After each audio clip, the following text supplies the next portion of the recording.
There was a version of Canadian childhood that doesn't exist anymore.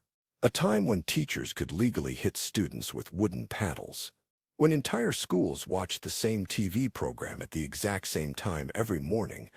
When 10-year-olds walked a mile to school alone in -30-degree weather and nobody called it child endangerment. These weren't isolated incidents. They were standard operating procedure across Canada for 3 decades. If you went to school between 1960 and 1999, you experienced traditions that today's kids would consider absolutely insane. Some of these were uniquely Canadian. Some were just products of their time. All of them have vanished so completely that modern students can't even comprehend they were real. Here are 12 school traditions that defined Canadian education for a generation and disappeared without anyone noticing. 1. The strap was legal punishment until the 1990s. You misbehaved in class. The principal pulled out a leather strap, told you to hold out your hand, and hit you hard enough to leave welts. Your parents found out and sided with the principal. This was standard discipline in Canadian schools until shockingly recently. The strap was a thick leather belt specifically designed to hit children's hands or backsides. Some schools kept multiple sizes. Elementary schools used lighter straps. High schools used heavier ones. Principals kept them in desk drawers like staplers. Teachers referred students to the office for strapping the way modern teachers assigned attention. But here's what makes this wild. The strap wasn't banned Canada-wide until the 2000s. Ontario banned it in 1971. Alberta kept it legal until 1972. British Columbia allowed it until 1973. Saskatchewan schools used straps until 1976. Some private schools and rural districts used corporal punishment into the 1990s. A generation of Canadian kids got hit at school, and it was completely legal. The justification was discipline and respect for authority. Fighting, skipping class, or academic failure. Sometimes you got it for minor infractions like chewing gum or running in hallways. The severity depended entirely on which principal you had. Some gave warning straps that barely stung. Others delivered full-force hits that left your hands swollen for days. Modern kids hear about this and assume we're exaggerating. Your parents and grandparents went to schools where physical punishment was policy. They got hit by adults and went back to class like nothing happened because everyone knew complaining would get you hit again at home. 2. Every school day started with God Save the Queen, hand over heart. Everyone faced the Canadian flag at the front of the classroom or the portrait of the Queen on the wall. The teacher played God Save the Queen on a record player or piano. You sang. Every single morning. No exceptions. No opting out. No separation of anthem and education. This wasn't just singing O Canada, which schools still do. This was the British Royal Anthem. God Save the Queen was mandatory in Canadian schools from the 1960s well into the 1970s in most provinces. Some schools in Ontario and the Maritimes continued it into the 1980s. You started your day pledging loyalty to a monarch who lived in a different country and had no actual power over Canadian government. But here's why this happened. Canada was still finding its national identity. We had our own flag only from 1965. Schools used the red ensign with the British Union Jack in the corner. The official national anthem was God Save the Queen, until 1967 when O Canada started being used more frequently. But it didn't become the sole official anthem until 1980. So kids in the 60s and early 70s sang God Save the Queen every morning, sometimes followed by O Canada. Sometimes not. Teachers who grew up in British Empire schools enforced this tradition because it's what they knew. Students who questioned why they were singing about a British monarch got detention or the strap. Imagine explaining this to modern Canadian kids. You sang a song asking God to save a foreign queen every morning in a public school funded by Canadian tax dollars. They'd think you were lying. 3. Entire schools stopped everything to watch CBC school broadcasts at 10 a.m. Every classroom in your school stopped whatever they were doing. Teachers wheeled in television sets on metal carts with squeaky wheels. You watched the same educational program as every other school in your province. This happened daily for 30 minutes. It was mandatory curriculum delivered by CBC. CBC school broadcasts ran from 1960 to the early 1990s. These weren't optional videos teachers could show if they wanted. These were official educational programs coordinated with provincial curricula. Every school received broadcast schedules. Teachers planned lessons around them. If the CBC was teaching fractions this week, your teacher didn't teach fractions until after you'd watched the broadcast. The programs covered everything. Math lessons with Mr. Dressup explaining multiplication, science shows demonstrating experiments, history documentaries about Canadian Confederation, French language lessons for non-Quebec schools, literature programs analyzing Canadian poetry, music theory taught by actual musicians. But here's what made this distinctly 60s through 80s. If you missed the broadcast, you missed it. Schools that didn't have working TVs that day just skipped that lesson. The entire Canadian education system ran on a synchronized TV schedule that aired once and never repeated. Imagine telling modern students that everyone in the province stopped class simultaneously to watch the same program at the same time, with no ability to pause, rewind, or rewatch. They'd ask why you didn't just use YouTube. Because YouTube didn't exist. Neither did VHS recordings of educational content. You had synchronized television or nothing. The CBC broadcasts ended in the early 90s when VCRs became standard school equipment and teachers could show videos on their own schedule. An entire generation of Canadian students learned fractions, grammar, and history from the same CBC broadcasts at the exact same moment. 4. You walked to school alone, starting at age 5, grade 1. 5 years old. You walked 6 blocks to school by yourself. In winter, you walked in -25-degree weather. Your parents watched you leave the house and trusted you to arrive alive. Nobody considered this neglect. It was normal. Canadian parents in the 60s through 90s sent elementary school kids to walk and bike or take public buses to school alone. Not teenagers. 6-year-olds. You left home at 8:15 a.m. to make it to school by 8:45. Your parents didn't drive you. They didn't walk with you past grade 1. You figured out the route and did it yourself. But here's why this was standard. Car ownership was lower. One-car families were common. Parents who worked couldn't drop kids off and make it to their jobs on time. Public transit was considered safe for children. Society trusted kids to navigate their neighborhoods without adult supervision. The distance didn't matter. If you lived 2 blocks away, but you walked. If you lived 2 miles away, you walked or biked. Canadian winters regularly hit -30 with wind chill. Kids walked through it wearing snowsuits and carrying their backpacks. You arrived at school with frozen eyelashes and numb fingers. Teachers didn't call your parents to ask why they sent you out in dangerous cold. This was normal Canadian childhood. Schools designated crossing guards, which were often just older students in safety vests, helping younger kids cross busy streets. That was the extent of supervision. 11-year-olds in reflective vests stopping traffic so 6-year-olds could cross. Modern parents would lose their minds. Try this today, and Child Protective Services gets called. In the 70s and 80s, sending your 7-year-old to walk a mile to school alone in a blizzard was considered building character and independence. Canadian kids who didn't walk to school were the weird ones whose parents were overprotective. 5. Smoking areas for students existed in high schools. You were 16. Between classes, you went to the designated student smoking area. It was outdoors, usually behind the school near the parking lot. You lit a cigarette with a dozen other students. A teacher walked by and nodded.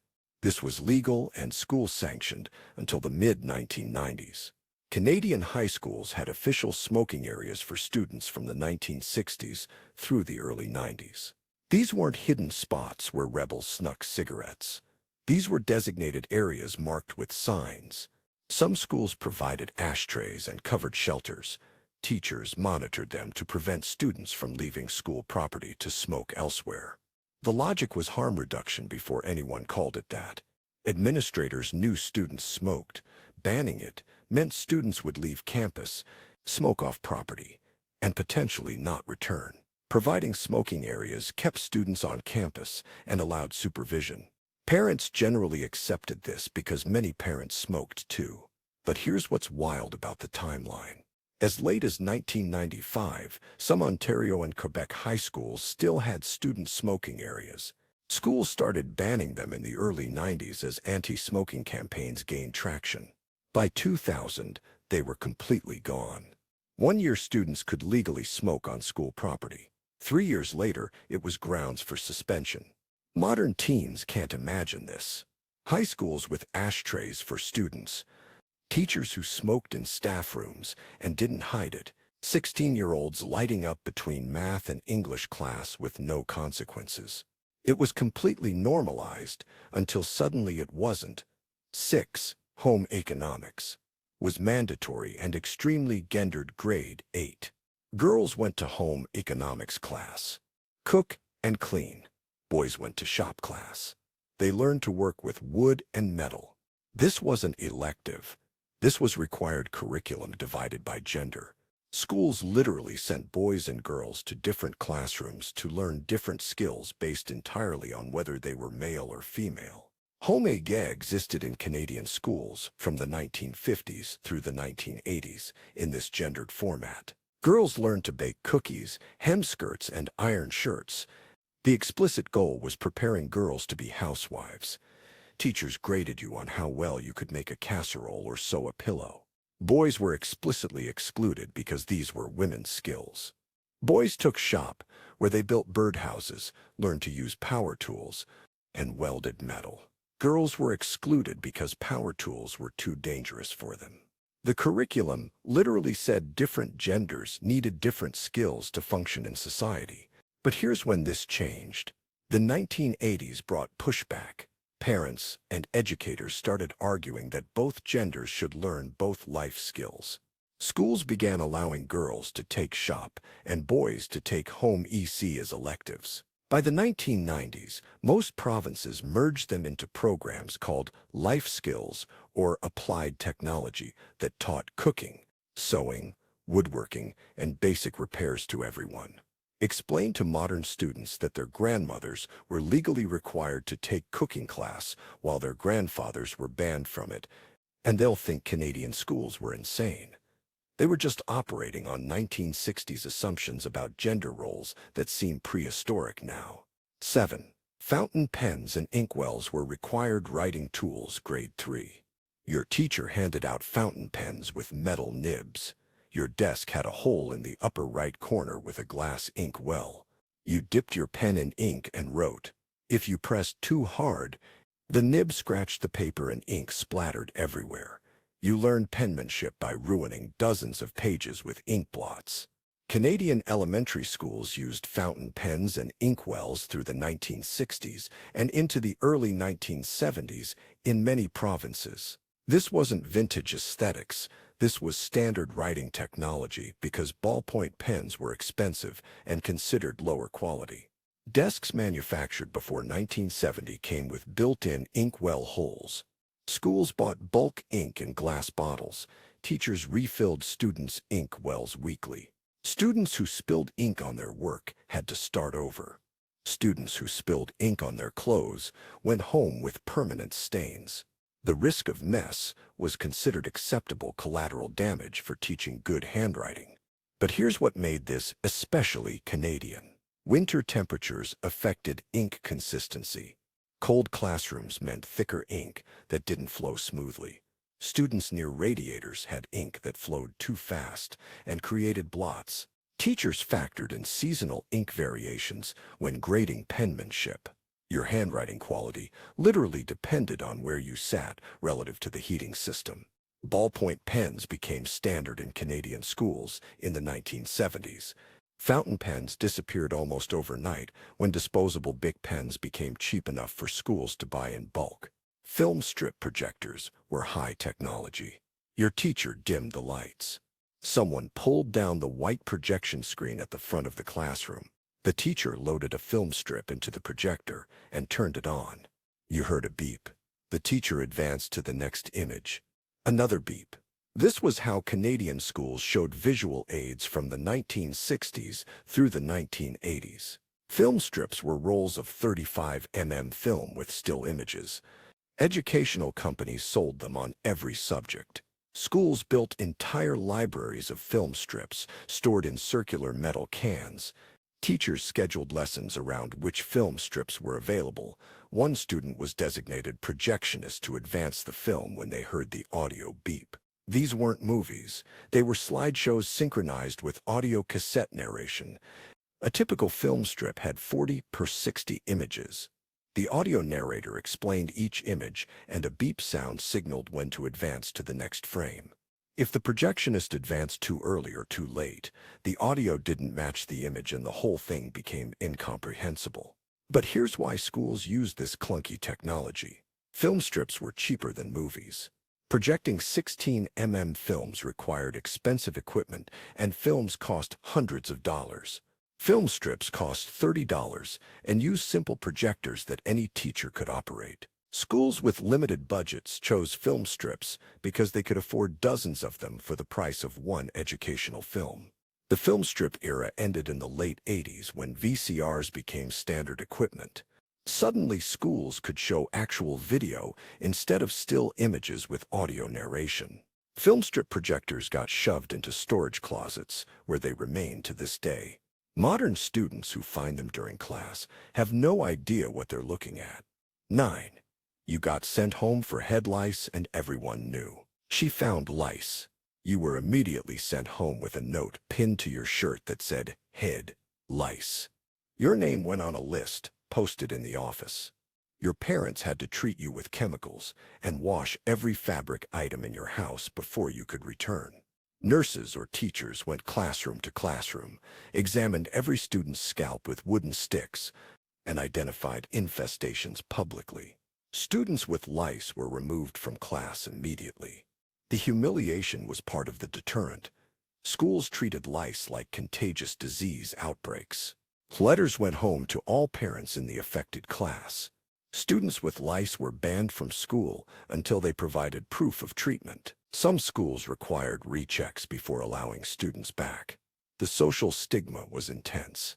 Kids who got lice were called dirty and avoided by classmates. But here's the reality of lice. They don't indicate poor hygiene. They spread through head-to-head contact regardless of cleanliness. Modern schools handle lice quietly and don't exclude students because research shows exclusion doesn't prevent spread. But from the 60s through 90s, Canadian schools treated lice like they treated truancy or poor grades. Public identification, mandatory exclusion, and parental notification. The chemicals used for treatment were harsh. Permethrin shampoos that burned your scalp, metal lice combs that pulled your hair. Your parents spent hours combing through your hair strand by strand, picking out eggs. You missed school for days while undergoing treatment, all because you sat near someone whose head touched yours during reading time. 10. Provincial exams determined your entire future at age 16, grade 11 in most provinces. You took provincial standardized exams. Your score determined whether you could attend university, not your overall grades, not your potential or extracurriculars. One exam on one day. If you had the flu or a panic attack or just a bad test-taking day, your academic future was over. Provincial exams in Canada were high stakes until the 1990s. Ontario had grade 13 exams. British Columbia had provincial exams in grades 11 and 12. Alberta had diploma exams. These weren't supplements to your grades. They were the primary factor in university admissions. Score below the cutoff and you didn't qualify for university entrance regardless of your class grades. The pressure was enormous. Students studied for months. Teachers structured entire curricula around exam preparation. Schools ranked students by exam scores publicly. Parents treated exam results as definitive measures of their children's worth. One bad exam day could derail years of academic effort. But here's what made this especially brutal. No accommodations for learning disabilities, anxiety, or testing difficulties. Everyone took the same exam in the same time, limit under the same conditions. Students with dyslexia, ADHD, or test anxiety just failed. The system didn't recognize that some students perform poorly on standardized tests despite understanding the material. The shift away from provincial exams started in the 1990s. Ontario eliminated grade 13 in 2003. Most provinces reduced the weight of provincial exams in favor of cumulative grades.